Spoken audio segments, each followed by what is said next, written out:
নমস্কার বন্ধুরা, একটা ভিডিও নিয়ে চলে আসলাম তোমাদের সামনে। এই দেখো আমাদের বল্লার মন্দিরে কত ভিড়, আর কি প্রচণ্ড গরম, আর এদিকে লোকের ভিড়, এত এত লোক, আর প্রত্যেকেই পুজো দেওয়ার জন্য আর মায়ের দর্শন করার জন্য ব্যস্ত।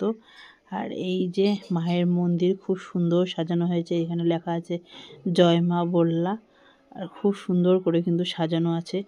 এদিকে আমরা লাইনে দাঁড়িয়েছি, দেখতে পাচ্ছ কি অবস্থা, এর মধ্যে দিয়েই লোকজন যাবে, ভিড়ের ঠেলাঠেলি, দাঁড়ানো জায়গা নেই, এই রকম করেই চলছে। লাইনে কোনো রকমের দাঁড়িয়ে আছি।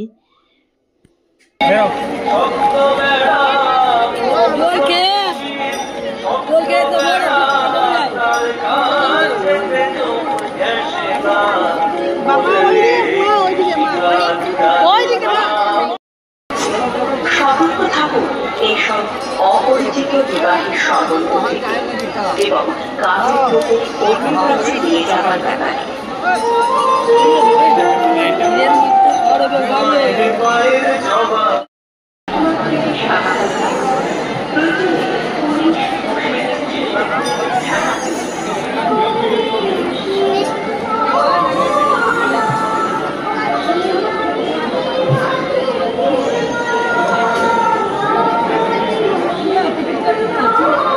লাইন ঠেলে আমরা মন্দিরের ভেতরে ঢুকতে পেরেছি। ঢোকাতে তোমার হচ্ছে এই যে মায়ের একটু দর্শন পাচ্ছি, কিন্তু তাও প্রচণ্ড ভিড়, মানে ভেতরে এগোনো যাচ্ছে না, দুই সাইডে পুলিশ, লোকজনে কমিটির লোকেই ভর্তি, একটুখানি দাঁড়াতে হচ্ছে, আর ভেতরে যাওয়া যাচ্ছে না। ওইদিকে এদিক দিয়ে প্রচণ্ড ভিড়, ওই জন্য সাইড থেকেই মায়ের মুখটা নিজেও দর্শন করছি তোমাদের জন্য।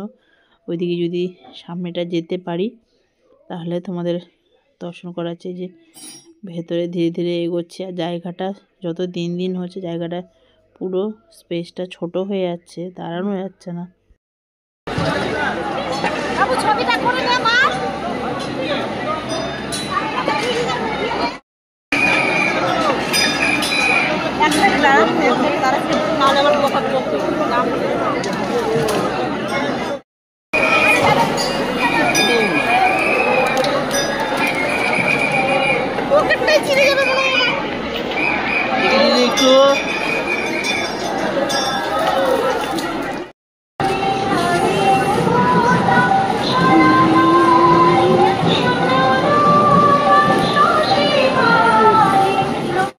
আর এদিকে মায়ের দর্শন করে চলে এলাম মেলার মধ্যে। আর দেখুন কি সুন্দর পপকর্নগুলো বেরোচ্ছে, দারুণ লাগছে কিন্তু দেখতে, আর গন্ধটাও দারুণ বেরিয়েছে। তো বন্ধুরা, আমার এই ভিডিওটা কেমন লাগলো অবশ্যই জানাবে। আপনাদের ভিডিওটা ভালো লাগলে একটা লাইক অবশ্যই করবে, আর আমার কাছের বন্ধু চ্যানেলটাকে অবশ্যই সাবস্ক্রাইব করবে। তো টাটা বন্ধুরা, আজকের ভিডিওটা এখানেই শেষ করছি। আজকের মতন ভালো থাকবে, সুস্থ থাকবে।